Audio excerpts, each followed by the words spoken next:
और अलीता रेज में हिस्सा लेती है जो शुरू होने वाली थी।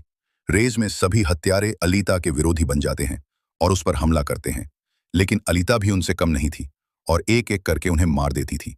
तभी ह्यूगो का फोन आता है जो बताता है कि वो हंटर उसका दुश्मन बन गया है और उसकी जान लेना चाहता है। अलीता रेस छोड़कर ह्यूगो को बचाने जाती है।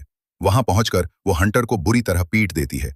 तभी पूरे शहर में ये खुलासा हो जाता है कि ह्यूगो अपराधी बन गया है और उसकी तलाश है। उसे पकड़ने वाले को $30 का इनाम मिलेगा।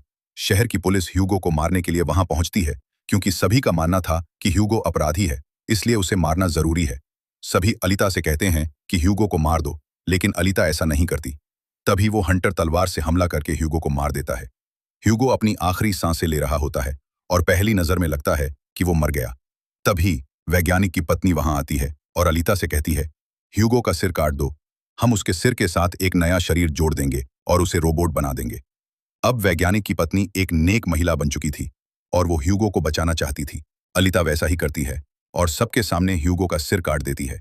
फिर वो ह्यूगो का सिर वैज्ञानिक के पास ले जाती है, जहां वैज्ञानिक ऑपरेशन करके ह्यूगो के सिर के साथ एक नया शरीर जोड़ देता है।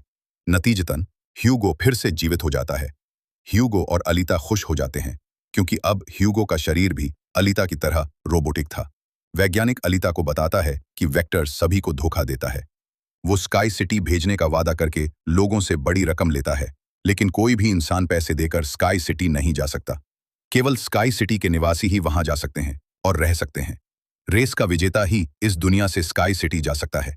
वैज्ञानिक यह भी बताता है कि वह और उसकी पत्नी स्काई सिटी में पैदा हुए थे और अपनी बेटी के इलाज के लिए यहां आए थे, लेकिन फिर वे यहीं फंस गए।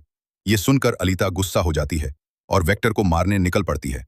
अलीता सीधे कारखाने में जाती है जहां वेक्टर की मशीनें उस पर हमला करती हैं, लेकिन अलीता का नया रोबोटिक शरीर बहुत शक्तिशाली था।